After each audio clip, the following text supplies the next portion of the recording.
No, tak ahojte, ja som Tomáš, toto je moja Zuzka, moja princezna. Sa vám trochu predstavíme na začiatok, aby ste vedeli, kto sme, čo sme. Tak ja som Tomáš, mám 24 rokov, študujem geodéziu v Ostrave, v Čechách teraz 5. ročník, dúfam, že sa mi už konečne podarí skončiť.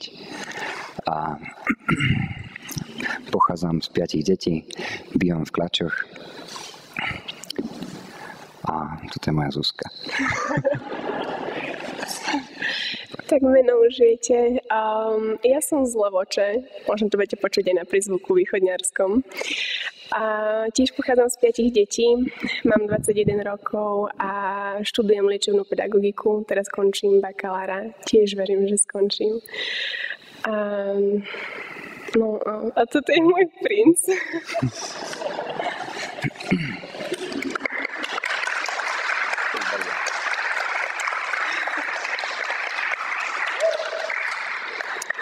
No a keďže Jurím povedal, že tu máte valentínske chvály a ja nás od toho zavolal, Svätý Valentín to je podľa mňa úžasný svetec, má na starosti tých zaľúbených.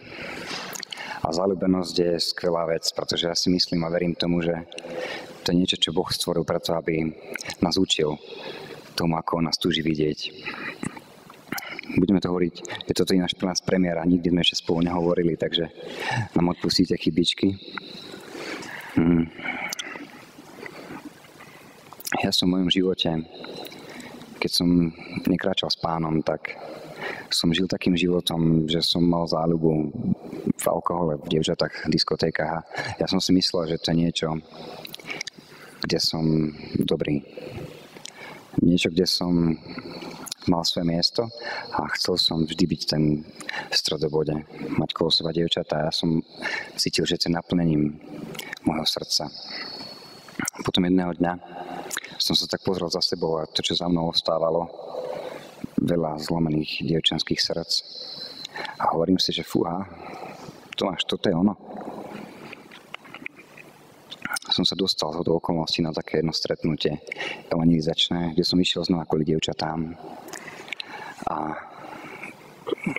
tam som prvýkrát Bohu povedal, že Páne, ak nejaký si, tak príď a ukáž mi, že existuješ. A on prišiel.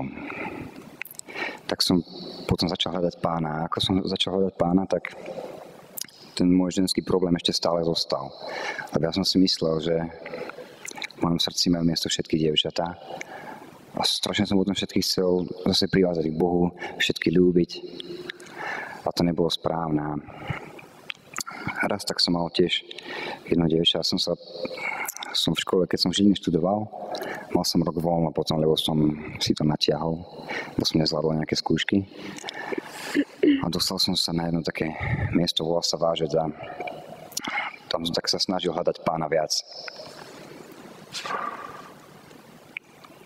A ako som sa tak občas modlieval, že Pane, urob ma mužom podľa svojho srdca, že som chcel byť takým ozaj bojovníkom, tak ako Pán to myslel. A on mi raz povedal, že ak to naozaj chceš, tak proste ostaň na chvíľku sám.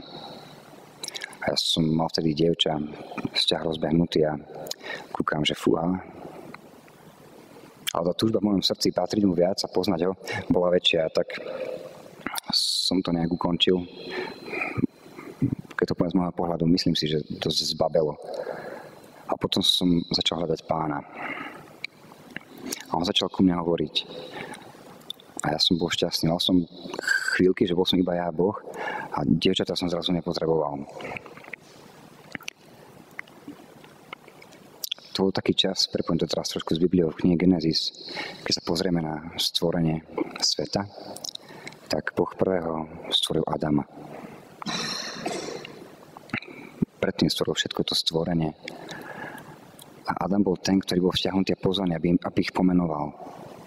Čiže Adam ako muž bol pozvaný, aby sa podielal na stvorení. Oni sa prechádzali po ráji, Boh s Adamom a kráčali spolu a boli spolu šťastní. Adam bol šťastný a verím tomu, že ho srdce úplne plesalo Božou prítomnosťou a poznal Pána. A toto bol asi vtedy môj čas v tom vážci taký, že som išiel, dal som Pána a bolo mi fajn. A. 'A čo sa stalo Adamovi potom je to, že on sa začal hľadať Pána viac. A ja som mal vtedy dievča, vzťah rozbehnutý a kúkam, že fúha. Ale tá túžba v mojom srdci patriť mu viac a poznať ho bola väčšia. Dostal som sa na jedno také miesto, volá sa Vážec a tam som tak sa snažil hľadať Pána. A Boh povedal, že nie je dobré človeku samému. A otvoril mu niekoho, k tomu bude verným druhom. A stvoril Evu. Viete, ja verím tomu, že proste ten Adam, on mal s Bohom úžasný vzťah. A bolo všetko fajn, ale keď prišla Eva, Adam už pomenoval, hej, to je medveď, to je pes. A tá rastlina sa bude volať strom. Ale keď zbadal Evu, tak začal kričať. Wow, to je kost z mojich kostí. Toto je mäso z mojho mäsa. A ja verím tomu a som presvedčený, že Boh nechcel stvoriť Evu kvôli tomu, aby Adamovo srdce strhlo k nej. Ja som presvedčený, že Boh stvoril Evu kvôli tomu, aby ukázal Adamovi, ako veľmi ho miluje a aby dokázal ako človek pochopiť, ako Boh po nás túži. Sa tam tiež píše, že ako muža a ženu ich stvoril na svoj obraz. Čiže Adam a Eva boli vyjadrením toho, aký je Boh. By raz mohli splynúť. A ako ja som v tom Važci trávil ten čas, bol som tam s Pánom, tak prišla Zuzka na jednu akciu, volala sa Filip. Ja som bol aj animátor v skupinke. A sme sa tak skamarátili, potom sme si dlhšie písali. A ešte sa mi vtedy nepáčilo, ani som nemal žiadne vedľajšie úmysly. Ale začali sme byť takí priatelia a ja som proste zase mal pocit, že mám niekoho, kto mi ukazuje na Boha. Aj keď v podstate ona sa mi ešte nepáčila, neľúbila, ale som s ňou zdieľal srdce. Rozprávali sme sa o Bohu, písali sme si veľa, sme prečetovali a prevolali, lebo sme boli ďaleko od seba. A postupom času som začal zisťovať, že na nej sa naplňali určité také veci, po ktorých som túžil, aby moja žena mala. A potom som začal Bohu ďakovať, že ti ďakujem za ňu, že si mi dal takého priateľa. Pretože ona mi poukazovala aj k nemu. Že ja som mohol ísť sa za ňu modliť, mohol som riešiť v hlave problémy, s ktorými som mi zdôverila, mohol som ich predkladať Pánovi a ja som potom zistil, že mňa to veľmi buduje ako mužovia, že v skutočnosti ona nestrhla moje srdce, ale viac som túžil po Bohu. Teraz poď povedať ty, ako si to vnímala ty, keď ten začiatok. Aby sme to mali také zasynchronizované. Môžeš, ako si zaľúbila, ako si to nazvie. No, tak ja keď som prišla do Vážca na ten kurz Filip, tak prišla som tam s priateľom, bývalým. A s ním som chodila veľmi dlhú dobu. Chodili sme spolu takmer 4,5 roka. A bol to taký krásny vzťah, ale v inom ponímaní. Páčil sa mi ten vzťah, lebo vtedy som mala iné hodnoty. A keď som prišla vlastne do Vážca, tak bolo to ako keby posledná akcia, taká záchrana nášho vzťahu, ktorý bol takmer v troskách. Pretože sa mi začal tiež meniť život, začala som viac spoznávať Boha. Začal Boh meniť veľa vecí v mojom živote. A tam som stretla Tomáša, ktorý sa mi tiež vôbec nepáčil. Vôbec nebol môj typ. Vôbec. A mal náušnicu v uchu a to bol môj predsudok, lebo nechcela som nikdy chlapca s náušnicou v uchu. Tak a bol to taký veľmi dobrý čas, taký požehnaný s Bohom a tak. A keď som sa vrátila, tak Pán Boh mi kladol na srdce také rôzne veci, tak začal meniť môj život a ja som nebola šťastná vo svojom vzťahu. Nebolo to niečo, čo by ma naplňalo. Ja som potrebovala oporu v duchovnom živote. Ja som potrebovala niekoho, kto mi bude ukazovať na Boha. Nehovorím, že môj priateľ bol neveriaci, jasné, že bol, ale ako som sa menila, ako som viac poznávala Boha, potrebovala som niekoho, kto by ma držal, kto by ma v tom chápal. Veľa vecí v mojom živote nedávalo zmysel, Pán Boh veľa vecí menil, veľa som nechápala. A tak som tu žila proste mať jediný vzťah s Bohom. No a Pán Boh to tak zmenil, že sme sa rozišli a bolo to ťažké obdobie, plné pláču a nariekania a nechápania, ale túžila som mať iba vzťah s Bohom. Nechcela som mať žiadneho iného chlapca. Túžila som byť iba pri Bohu a zažívať s ním romantiku, zažívať s ním dobrodružstvo. A do toho vlastne vstupoval Tomáš. Nie ako ten, ktorý by sa mi páčil, nie ako ten, ktorého som chcela, v ktorým som chcela chodiť, ale ako ten, ktorý mi ukazoval na Boha. Každý svoj problém, každú svoju otázku som mohla predkladať jemu a ako priateľovi, ktorý viem, že všetko, čo som ja dávala jemu, on odozdával hore otcovi. A zrazu sa začalo meniť aj moje srdce a môj názor na vzťahy. Tomáš bol ten, ktorý mi ukazoval Boha. Pán Boh mi to plnil cez Tomáša také túžby, o ktorých som ani ja sama netušila, že ich mám. A menil moje srdce. Uchopoval moje srdce Pán Boh a ukazoval mi to, aká v skutočnosti som. Ja som zrazu cítila, že ja mám nejakú hodnotu, že ja som vzácna. Keď Tomáš bojoval v kaplnke za mňa, za všetky moje problémy, ja som vedela, že fúha, že to nie je len tak, že nikomu na mne záleží. A ja som vtedy prežívala veľmi takú Božiu lásku. Vedela som, že Bohu na mne záleží, že Boh ma miluje takú, aká som. A prežívala som veľmi intimné chvíľky s Bohom. Tužila som mať len vzťah s ním a bol to ten najkrajší vzťah, aký som kedy mala. Ale samozrejme bolo to spojení stále s Tomášom, ktorého som netušila, že niekedy budem ľúbiť. A prežívali sme si také s Bohom veľmi, veľmi krásne obdobie, plné romantiky. Zrazu mi jedného dňa povedal Tomáš, že som princezna. A že fúha, že princezna. No však dievčatka v rozprávkach vždy vidia nejaké princezne a tak. Ale to princezna to bolo iné. On povedal, že nie, že ty si dcera kráľa, že ešte máš kráľovskú keru, že ty si vzácna. A mne to lamalo a menilo srdce. Mňa to tak naplňalo láskou. Ja som sa nepotrebovala porovnávať. Veľmi som sa porovnávala s dievčatami. Nebola som spokojná so sebou. Asi ako väčšina dievčat, vždy sa mi niečo nepáčilo. Vždy, keď som videla krajšiu, tak som sa pýtala, prečo nemôžem byť aj ja taká a mať tieto veci. A zrazu do toho prichádzal Pán Boh cez Tomáša a on mi ukazoval, že ty si originál, Zuzka. Ty sa nepotrebuješ meniť. Ja som ťa stvoril ako vrchol stvorenia. Ako povedal Tomáš v knihe Genesis, keď Pán Boh stvoril Evu, aj muža povedal, že to je veľmi dobré. Ale žena bola posledným stvorením. Po žene nebolo nič. To znamená, že žena je vrchol stvorenia. Každá žena je vrcholom stvorenia a obrazom Boha. A ja som sa tak nikdy nevidela. A tu mi hovoril Pán Boh cez Tomáša všetko a bolo to nádherné. Pretože ja som zrazu začala meniť svoj pohľad na mužov. Zrazu bol tu niekto, kto stál po mojom boku a bol bojovníkom. A ja som vedela, že ja mu môžem byť podriadená. Ja som sa nebála, že by ma viedol zlým smerom. A bol to muž, ktorý viedol moje srdce k Bohu. A takto to je celý čas. Chodíme spolu rok a 4 mesiace. A je nádherné, keď si uvedomujeme, že dôležité je to, aby sme nemilovali najviac seba, ale aby sme milovali najviac Boha. A pre mňa je to česť, keď mi povie Tomáš, že túži milovať viac Boha ako mňa. A tak toto má byť. A stále to túžime, aby náš vzťah stále smeroval k Bohu. On bol ten, ktorý ho stvoril a on nám dáva množstvo zážitkov a množstvo romantiky a je to neopísateľné, krásne. A ja viem, že mu môžem byť podriadená ako mužovi. Ja viem, že sa môžem na ňo spoľahnúť. Ja viem, že čokoľvek on rozhodne, aj keď sa mi to nepáči veľakrát, tak je to dobré, lebo ja ako žena to vidím v tej chvíli. On ako muž to vidí o trošku ďalej. A vtedy trucujem a som možno nespokojná a keď sa pozriem po čase, tak to je dobré.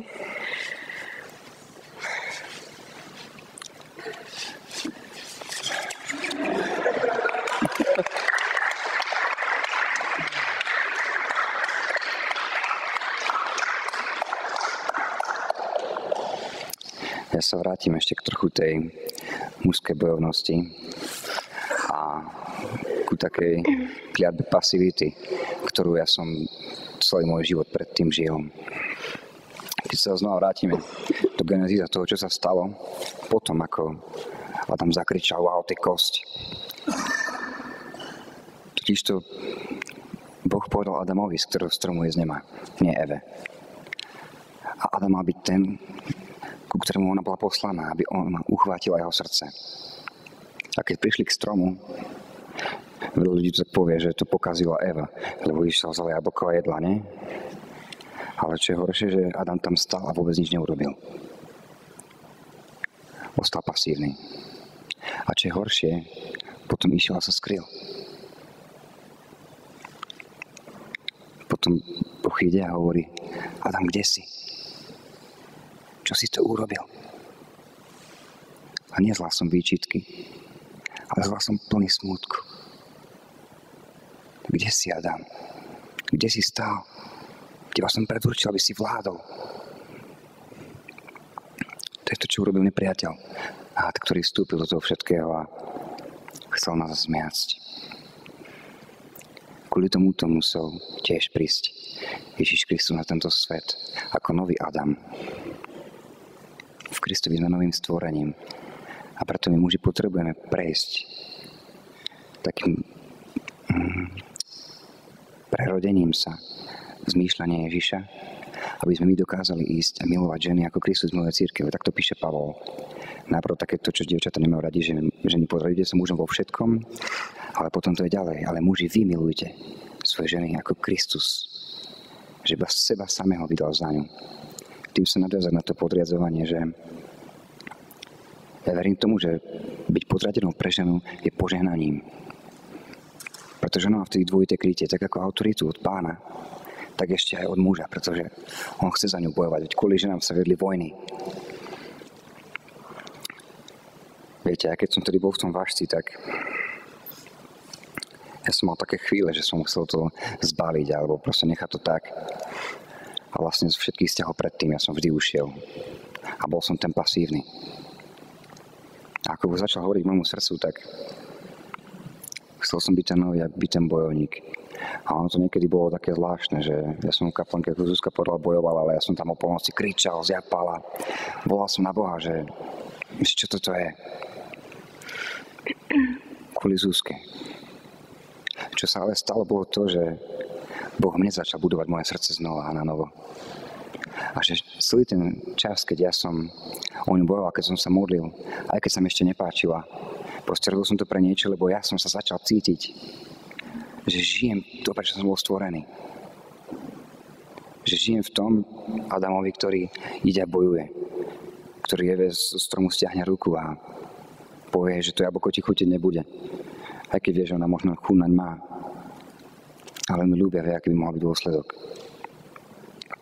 A Boh začal hovoriť môjmu srdcu a pozývať na čoraz do väčších bojov.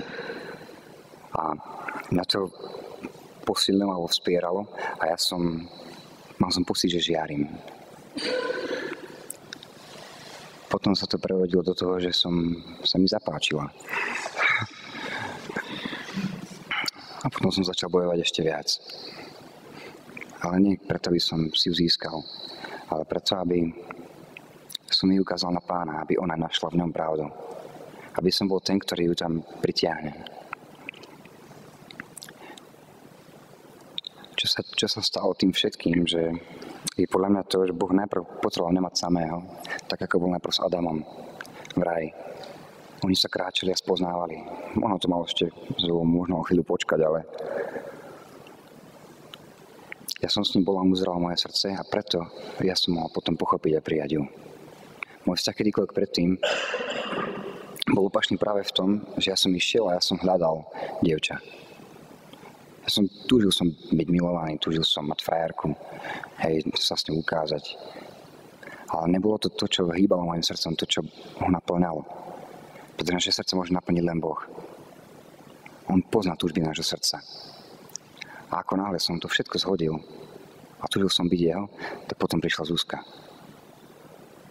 A mal také konkrétne vlastnosti, ktoré ani nevie, že ja po nich túžil som. A že som ich Bohu konkrétne menoval v tej modlitbe. A pre mňa to bola odpoveď od Boha, že on pozná moje srdce a že on túži mi dať dobré veci, lebo je otec. A tak som zistil, že ja som princ a že chcem bojovať. Ale nie o ňu. A pretože verím, že spolu môžeme byť obrazom Boha, a to je podľa mňa to, čo chcel Boh ukázať cez zaľúbenosť. Boh ako otec, on túži po našich srdciach, on je zaľúbený do nás. A to, že nás stvoril ako dvoch ľudí, ako muža a ženu, je Je to, aby sme my dokázali lepšie pochopiť manželmi a budeme žiť sexuálne. Ja považujem sexuálny akt za vrchol zvelebovania Pána. Pretože vtedy sa stávame mu podobný v takej hĺbke a skutočnosti, po akej on po nás túži. A je to niečo nádherné a úžasné. A je to modlitbou.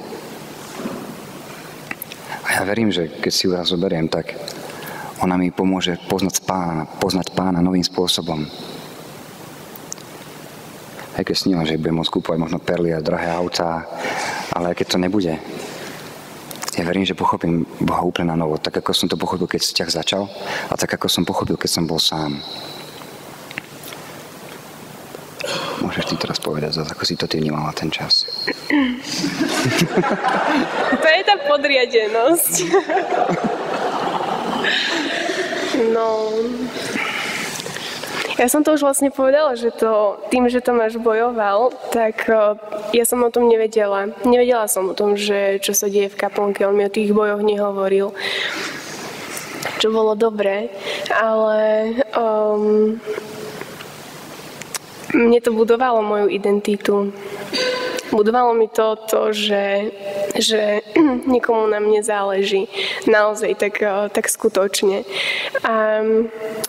Možno vás tu je veľa z vás, ktorí ste nezadaní a nemáte vzťahy a možno by som sa chcela konkrétne prihovoriť dievčatám, lebo viem, že tí dievčatá veľmi túžia po vzťahu, po mužovi a ja vás tak možno chcem pozbudiť do toho, aby ste sa nebali mať vzťah s Bohom, lebo to je ten najlepší vzťah, ktorý môžete kedy mať. Tam môžete zažívať takú romantiku a takú intimitu s Bohom. Je to niečo neopísateľné, krásne a Boh je jediný, ktorý pozná skutočné túžby vášho srdca a on ich bude naplňať. Mne ich naplňal takým spôsobom, že mi to niekedy vyražalo dých a bolo to, on je tak romantický, že wow.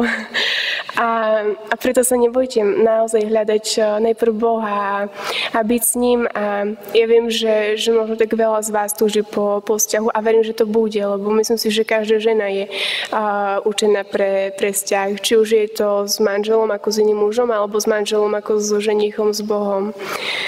A je to nádherné mať vzťah s ním. A ja vás tak do toho pozývam, že naozaj prežívajte romantické chvíľky s ním, dobrodružstva.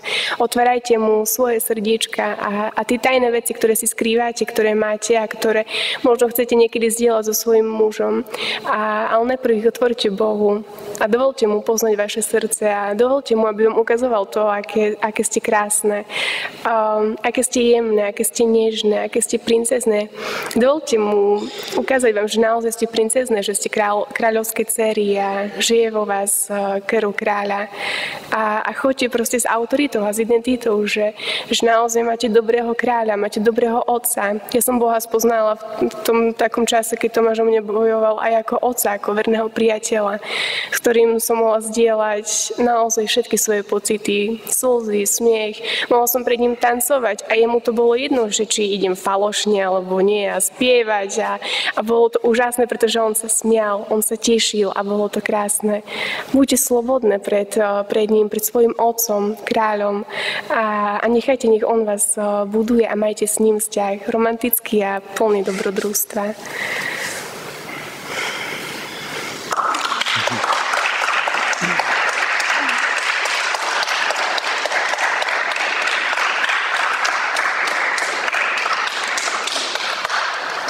A vás, drahí bratia, chcem pozvať do boja. Do boja s vášňou. Pretože ja verím tomu, že muž bol stvorený na Boží obraz ako tá bojovná divoká časť Boha. Taká tá vládnúca, silná. A žena bola stvorená ako tá, ktorá je obrazom krásy Boha. A tak spolu tvoria nádherný komplex, ktorý nám môže priblížiť taký Boh.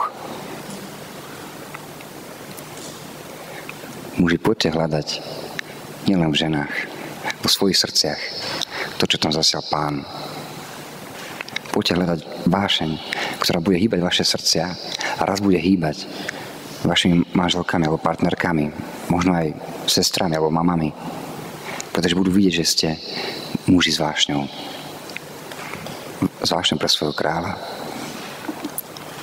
Tí, čo máte vzťahy, pozývam vás, už teraz poďte a hľadajte vo svojich partnerkách Boha. Hľadajte poklad v ich srdci, ktorým chce Pán hovoriť k tým vašim. A to vás bude hýbať vpred. Tak ako kedysi sa viedli vojny kvôli ženám a zabíjali sa ľudia. Avšak žena nemá byť cieľ, ale ten, ktorý spolu s nami do cieľa uteká a pozbudzuje nás vpred. Som počul taký príklad raz a veľmi sa mi to páčilo, že vzťah je ako jazda na motorke. Muž je ten, ktorý riadi a žena je tá, ktorá sedí za ním. Hlavu má na jeho pleci, tak ho drží kolo pása a ona mu šepka, kadeľ má ísť. Avšak muž tým, že riadi, nevždy zabočí tam, kam ona chce. Ona sa síce napajedí, ale on potom povie, že vieš, ale keby som išiel tým smerom, ktorým si chcela, bola tam jama a boli by sme spadli. Muž je ten, ktorý vidí vpred a riadi to. Ale túži ísť tam, kde je srdce jeho ženy. A zároveň tým, že má široké ramena, kryje všetko striekajúce blato a všetko to, čo môže prísť, aby ona mohla byť tá čistá, chránená, krásna. Zaľúbenosť je podľa mňa to, čo Boh cíti k nám. Tak to poďme hľadať. A pozývam vás všetkých. Pýtajte sa Pána, hľadajte, ako sa hovoriť k vašim srdciam. Tak, amen.